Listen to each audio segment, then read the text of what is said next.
Hello everyone, and welcome back to another episode of Scholar Chit Chat podcast. I'm your host for this episode and my guest with me, and we're talking about the Mastercard Foundation Scholarship at Oxford University. Yes, so if you're just coming across this podcast for the first time, this is Scholar Chit Chat podcast, and here we're committed to bringing you relevant information to help your study abroad dream. And to our returning listeners, we're glad to have you back. Yeah, so for this episode, like I said, I have a special guest who has gone through the process of getting the Mastercard Foundation Scholarship at the University of Oxford, and she'll be sharing her experiences with us. And I'll just let her introduce herself so we can get a bit background of who she is. Hi everyone, my name is Joanna Abodunrin. I'm a Nigerian, a lawyer. I did my LLB at Ahmadu University in Zaria, Nigeria, and then proceeded to the Nigerian Law School. Specifically, I was at the Yenigua campus of the Nigerian Law School. Afterwards, I proceeded to study my MSc in Law and Finance at the University of Oxford, and I'm really glad to be here. Thank you for having me, because I believe conversations like these are important, because a lot of people just see the final outcome, like someone saying, oh, I got a full scholarship to study at the University of Oxford. But what a lot of people see is what goes on behind the scene. So I'm really glad to be having this conversation, and well done to Scholarship Chit Chat. You guys are doing a fantastic job. Thank you very much. We're glad to have you. It's our pleasure. Yes, so to start, can you give our listeners a brief background, like just an overview of the particular scholarship you got and then the purpose of this scholarship? So I studied at the University of Oxford, and I got the Mastercard Foundation AfOx Scholarship. So this scholarship is like a joint initiative between the Mastercard Foundation, the University of Oxford, and Africa Oxford Initiative. Essentially, the purpose of the scholarship is to provide fully funded opportunities for African students to pursue a one-year master's degree at the University of Oxford. So basically, they are seeking for individuals who are already thinking about how to solve real problems on the continent, whether it's in education, whether it's in governance, policy, climate change,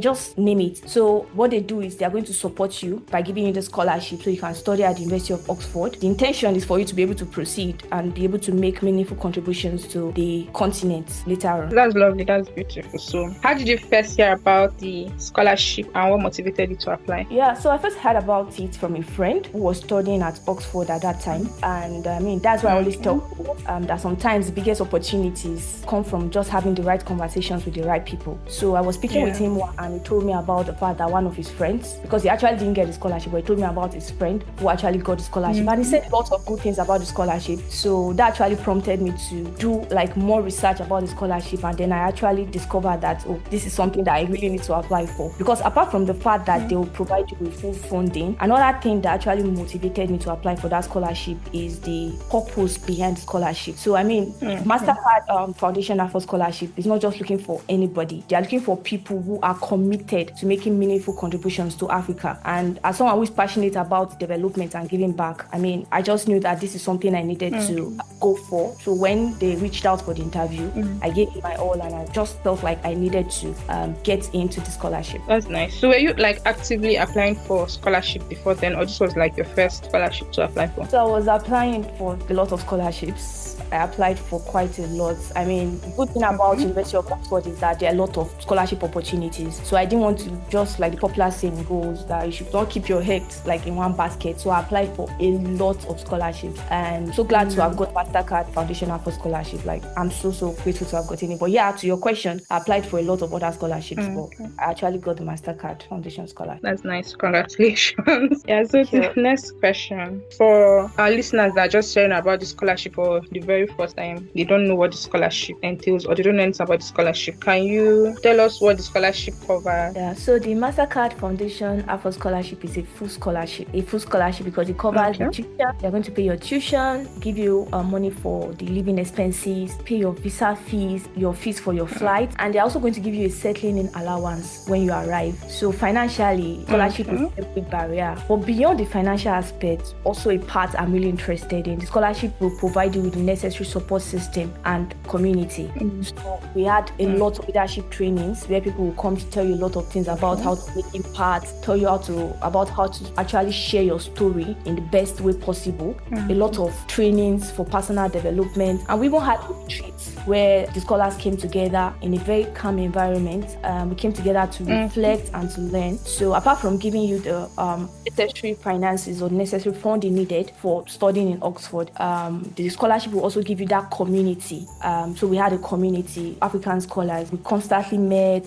I mean, you have the opportunity to meet a lot of people who are doing incredible things in different fields. So essentially, it helps you to ensure that you don't do Oxford alone. You have a lot of people, you have a lot of support system, a lot of people who are cheering you on. That's nice. So for a scholarship with this robust benefit, I'll say it means the eligibility criteria is like top notch. So just want you to tell us who can apply for this scholarship and then what are like the basic documents required. So to be eligible for the scholarship, the first thing, very important, is that you must be an African and ordinarily resident in. I mean, though they give racial consideration for students from refugee and displaced backgrounds, but you must be an African.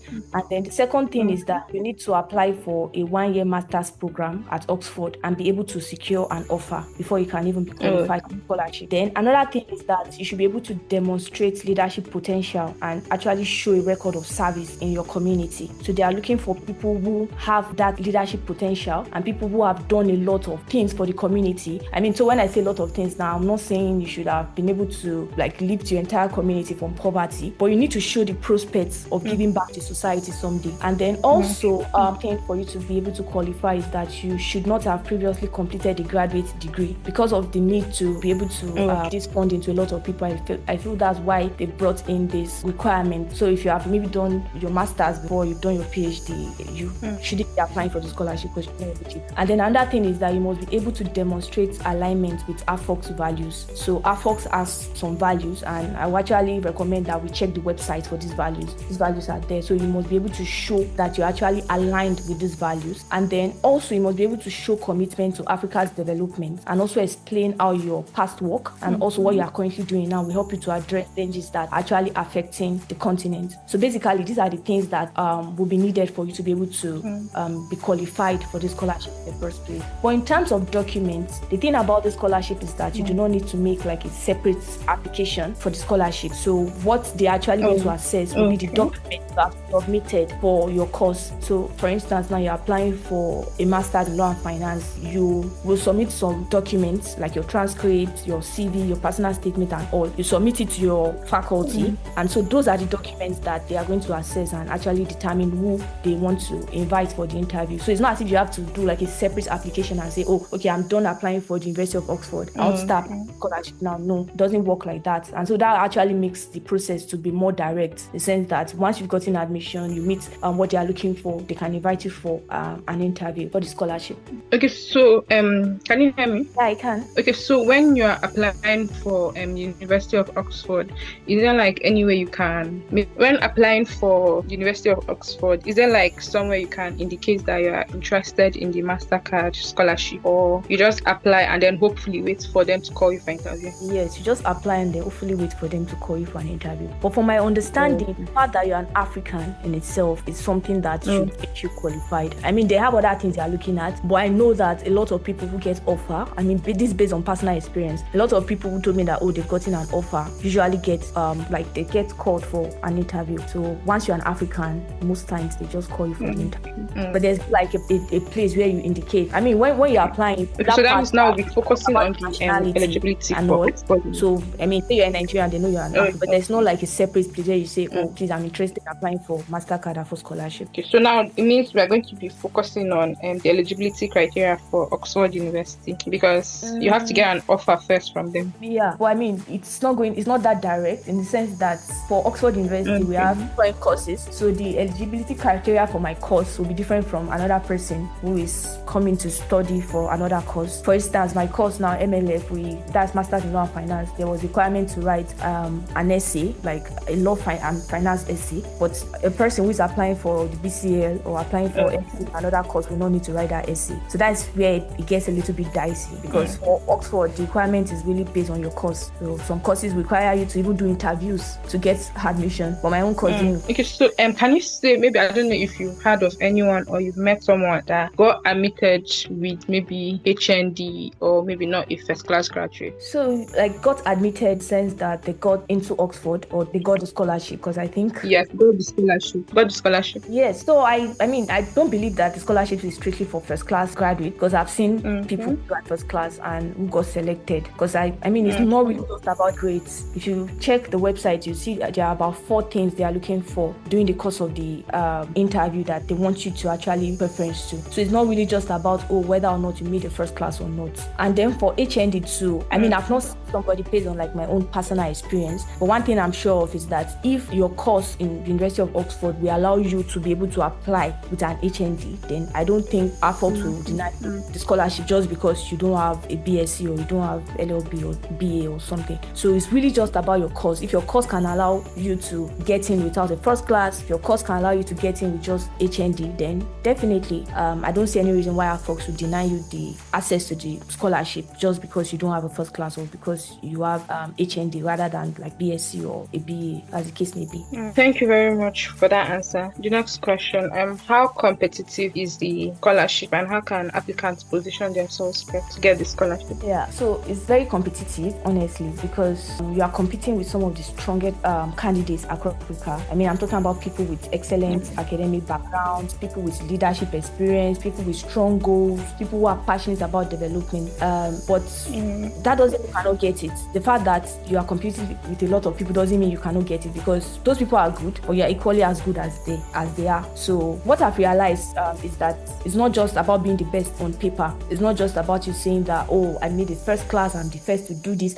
All those things are important, but even if you don't have all those things, the best thing for you, the best strategy for you is to be able to show clarity in your application, in your essay, be able to show clarity and be able to back up whatever you are saying with evidence. Because it's easy for anybody to just come and maybe write in their personal statement and say, I'm passionate about Africa, passionate about development. But you have to go beyond that. You have to show how truly you are passionate about these things you are talking about. And how can you show this? Is by giving concrete evidence, concrete examples, like showing how you did this maybe 3 years ago, you did that, now you are currently doing this now. And those things actually will be the things that will actually show the authenticity of whatever you are saying. So it's not just about you saying, I'm passionate about this. You shouldn't stop at that. You should also show them, because I hear people saying things like you have to show, don't just tell. So you have to be able to show in your application that you are actually those things you are claiming to be, and you can do this by actually giving concrete example. Be able to show the impact you made, how you made that impact, how this actually changed something in your community. So yes, it's competitive. To answer your question, yes, it's competitive, but the fact that it's competitive doesn't mean you cannot get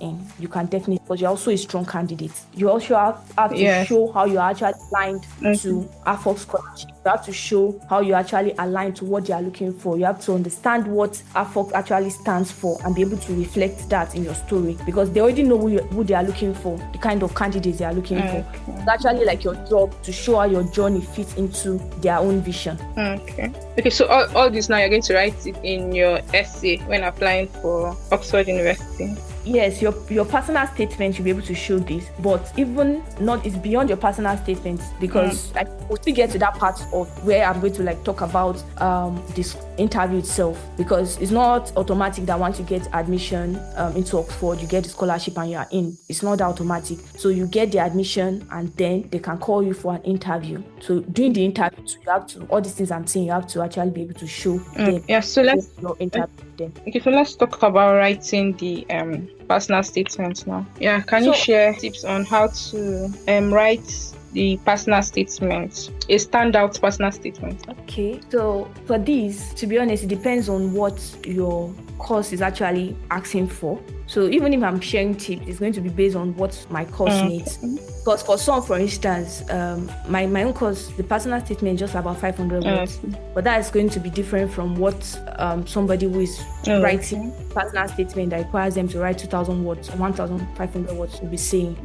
Yes. So I think I wanted to just draw that line of difference first. But for a good essay generally, personal statement generally, I believe you should have 3 components for a good personal statement. The first is you should be able to talk about what shaped you. So this is really about you talking about the experiences that have influenced your journey. Talk about your background, where you're coming from, why you are doing what you are doing, what's the basic motivation behind what you are doing and what you're interested in doing. So that's the first. Then the second component, we'll talk about what you have done and what you are currently doing now. So this is where you talk about your impact, your commitment to development, your passion for Africa, what you are currently doing professionally, what you are doing also in a bit to give back to the society. So that's the second component. And then the third component is talking about where you are going to. Where you are going to now, I'm using it in a figurative sense, in the sense that you have to talk about what you intend to do after Oxford. And this is where you really need to show clarity, to show that you actually understand what you are doing. So you have to show why you want to study in Oxford and how studying Oxford will help you to achieve your short-term and your long-term goals. So I believe every personal statement should at least have these three components. I mean, it depends on how you want to structure it or arrange it, but just make sure that these three components are your personal statement to make it stand out. Okay. Thank you very much for sharing your tips with us. Now, how long did it take for you to, after submitting your application, how long did it take for you to get an invite for interview? So after submitting my application, I didn't get an invite for an interview until actually I got an offer. So I think I got an offer on, I can't remember the exact date, to be honest. But I think a couple of weeks after I got invited, maybe 3 weeks after I got invited for the interview. So most times, in most cases I've seen, you get an offer first before you get invited for an interview, for the AfOx interview. So you get admission into the university, a conditional admission. Okay. Then after maybe 2 weeks or a week, you can get for the interview. Okay, so how was the waiting period for you? How did you manage? Because at that time now you're not sure if you're getting it or not. So how can someone that is in that period now manage? Okay, so if I'm getting your question well, the question is, before I got called for the interview, after I received my conditional offer, what was the waiting period like? Yes. So the waiting period, yes. Basically, that period was just for me to do a lot of applications for scholarships because so the waiting period was a little bit exhausting and draining, but I just knew that I couldn't stop now. I mean, I've already gotten an offer, so I needed to apply, do a lot of applications to be able to get a scholarship. So rather than just waiting for anything to happen or for nothing to happen, I continued working, I continued learning, I continued applying for other opportunities. I was reaching out to different scholarship boards, different colleges, because I just didn't want my entire life to pause on an outcome of AfOx was going to reach out for an interview. So my advice would be that you should just ensure that you apply yourself even in this period. Try and apply for scholarships, try and reach out to the necessary people, also reach out to a lot of colleagues, people who have been able to go through that route. Like, try and reach out to them. They can also offer advice on what you can do and how you can go about assessing different scholarships, because as I said earlier, Oxford has a lot of scholarships. Information is what makes the difference sometimes, because if you don't know if you don't have the necessary information, you won't even apply for that scholarship. So it's important for you to also do your research, but also speak to people who can actually guide you on what to apply for. And then beyond that, there was also the God factor. So my trust in God played like a huge role for me, because there were days where I felt like, oh, what if this is just it? Because I'm actually going to share a story. I got admitted to Cambridge a year before I got into Oxford. So I got, but I wasn't able to secure a full scholarship, so I wasn't able to go. So it felt like the same thing could repeat itself even with my Oxford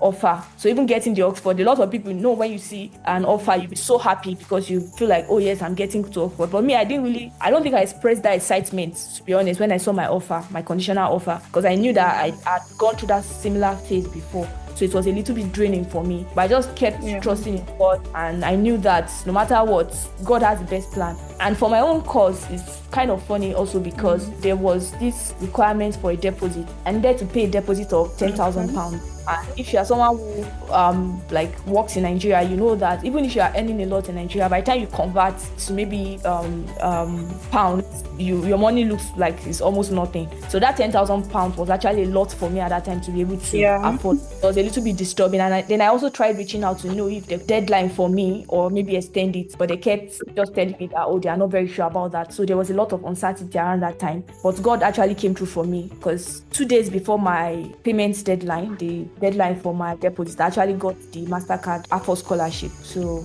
yes, I was proactive. I did my own part, but what really carried me through that period was my trust in God. I'm glad that you were able to secure the scholarship. Let's talk about the interview now, because I think that that's one of the main areas for this particular scholarship. So how was the interview? What should applicants expect, and how should they prepare for the interview? So you get the email inviting you for an interview, and then they'll tell you the date, tell you the time. It's usually for about 15 minutes, the interview, but it can be very intense. I think during my time, I had 4 panelists that interviewed me, and what they're actually looking at, and that's why it's also important to say, I think this is the third time I'm making reference to checking the website. I think it's also important to check in the website, even after listening to what we are saying now. It's important for you to also go back, check the website to know what is actually required. But there are 4 things that they are looking at or looking for to be able to like offer you the scholarship. The first is academic merit and potential. So they are looking at how far you've been able to work academically, looking at also your potential, what you are able to do, because they want to make sure that they are sponsoring people who have the capacity to also complete the course in Oxford. So they are looking at the academic and also looking at your potential, and then they're also looking at your leadership experience and capacity development. So they want to see if you have that experience, that leadership experience, and also if you also have the potential of being a leader, in the sense that you are able to lead teams, you're able to influence decisions in a positive light. So, and then the next thing they're also looking at is your alignment with AfOx values. So AfOx has values, they have their own values. They want to see whether or not you are aligned with those values, whether or not you have what they are looking for. And then also what they're also assessing during the interview is your commitment to Africa's development. They want to see how committed you are. And as I said earlier, for you to show this commitment, it's not enough for you to say, I'm passionate about development, I love Africa, so give me the scholarship. No, it's not enough for you. You have to be able to show, and not just tell, you have to be able to show how you've done 2 things in the past to actually show that yes, you are someone who is committed to Africa's development. You are somebody who, if they give you this scholarship, it won't just be for yourself only, in the sense that you're also going to give back to society someday. You're going to make positive impact in society. So these are like the 4 basic things they are looking for during the interview. So you should just have that at the back of mind, because they're going to be asking series of questions. You should have that at the back of your mind when you're answering the questions, to make sure that in everything you are saying, you are making sure that you're aligned with these 4 things, because that's what they're going to use to grade the interview. That's nice. Okay, so to the next question, how did getting this scholarship change your academic and professional journey? To be honest, it changed my life in many ways. I won't just say even professionally or academically. My life in many ways, because firstly, financially, that I had in me, because I know in mind, I was so certain that I couldn't have gone to Oxford without a full scholarship. So it removed any form of financial burden from me. I could focus on my studies without thinking that, I need to pay my school fees, I need to be able to pay my house rent, I need to pay all these things. So yes, that is also an important part. But even beyond that, I think for me, the greatest transformation was the community gave me. So as I mentioned earlier, AfOx is not just a scholarship that will just say, let's give them the money and leave you. They will not just leave you like that. Yeah. They want to be with you throughout your Oxford experience and even beyond. So they gave us a community. I had a lot of African scholars who were also passionate about development. So we met regularly, constantly talked, explained how we shared our Oxford experiences together, and that was really, really helpful for me in my journey. So we shared our experiences together, and I have friends who AfOx gave me, and we still talk up to today. So it also gives you that community. You'll be able to get to know people who are also doing what you are doing. And then personally, I believe the scholarship also gave me confidence. I mean, I had confidence in myself before. I had confidence in God, most importantly, and I had confidence in myself. But I feel like the scholarship also gave me that confidence, because I realized that, okay, my voice actually matters. People want to know about my background. My background matters. My story is important in the bigger scheme of things. So it actually gave me confidence, and then also reinforced my belief that I can actually make meaningful contributions to society someday. So we are beyond academics, beyond professional networks and all. Scholarship did more for me. So it changed my life in many ways. That's lovely. That's nice to hear, because it's very nice, and it's lovely for us to hear what the scholarship and how the scholarship has changed your life. Because a lot of people are thinking that it's just the money. Getting scholarship is just the money. They don't quite understand that they can also get connections, and then meet actual people that will change your story to not just the financial aspect of the scholarship. Yeah. So the next question: does the scholarship support dependents? So from what I understand, it's mainly designed for the scholar. It's mainly for you. But I mean, if you have dependents, I don't think anybody is going to hold you back from bringing them in. You can bring in your dependents, but you have to just think about this realistically, be able to understand how you are going to go about the living expenses of dependents, because the scholarship is really just focused on the scholar, to help the scholar to be able to study successfully in Oxford. But as I said, you can bring in your dependents, but you have to about that more realistically, about the expenses and what will be involved in bringing them to the United Kingdom. So another important question that a lot of people are asking is, does this particular scholarship have any obligation country after your studies? So the Mastercard Foundation Scholarship does not have a strict rule, saying, oh, you must come back to your country for X number. There's nothing like that. So you can really stay back in the United Kingdom after a scholarship, or you can even go to another country. But I feel like it's important for us to understand that even if you are not coming back to Africa, there's still that expectation for you to give back to the community. So they sponsored you, Mastercard has sponsored you, not just because they feel like sponsoring you. They are sponsoring you because they also believe in your ability to give back someday. So even if they've not told you or mandated you to come back to your country, it's important for you to back in any way you can. And also important for you to fulfill your promises, because a lot of people make a lot of promises sometimes when they are doing their interviews and all, saying, oh, I want to do this and that. So I believe that you owe them that obligation to actually fulfill those promises that you've made. And I think that's also where this Ubuntu idea comes in. So for the scholarship, I think they call the Ubuntu Transition Program. So it's actually an optional period between 4 to 6 months where you can engage initiatives that you believe can help to develop Africa. So for example, you can decide to finally open your NGO then, or you can decide to maybe work in an MDB, or you can decide to work in an NGO or a research institute. Literally, you can decide to work anywhere for 4 to 6 months. And the good thing is that the Mastercard Foundation Scholarship has a lot of partner institutions already. So you can actually join one of these partner institutions and work there. And AfOx will be actually responsible for paying your salary for that period. So it's actually a very good program. It's optional, as I mentioned earlier, but it gives you the opportunity to actually give back also. So I think it's also important to get to know more about that on the website. But yeah, just to provide context as to what the program is about.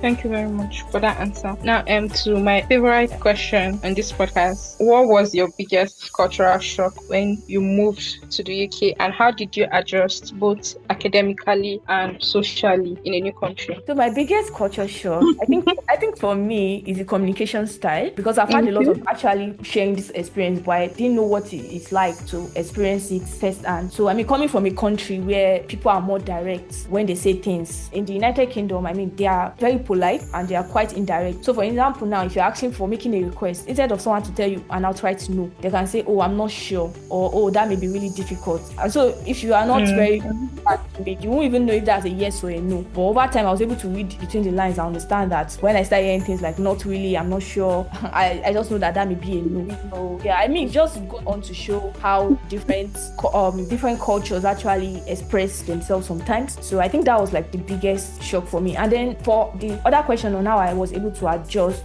socially, I think I know I've kept on repeating the part about community, but I think one of the major things also that helped me to be able to adjust was the community that I had, because already I was able to communicate with about 2 other scholars who got the scholarship. So we traveled together. So right from there, we were able to start forming our community. We came to the UK together, so we easily explain things to each other. For example, I think the first time I got to my college, I was trying to get the key, to get into my course, and I think the porter didn't understand me, because coming from that was my first time of having that kind of international exposure, because I grew up in Nigeria. I spent major part of my life in Nigeria, so it was kind of hard for him to understand me. So I was asking for the key and also asking for if there was a particular room where I could keep my things first before moving everything to my room. And then the man brought in a map. He brought out a map and was totally explaining something to me. So I'm like, oh God, what am I doing in this country? So things like that will come, but I had a community, so sometimes we just jump on a video call and we just tell ourselves our experiences, and we all laugh about it, and we understand that okay, it's happening to other people too. So I'm not weird, it's not too bad for us. Because I have a friend who was always complaining about the food, because she's already used to the amala, all those things. So getting here and saying some things that wasn't quite sure.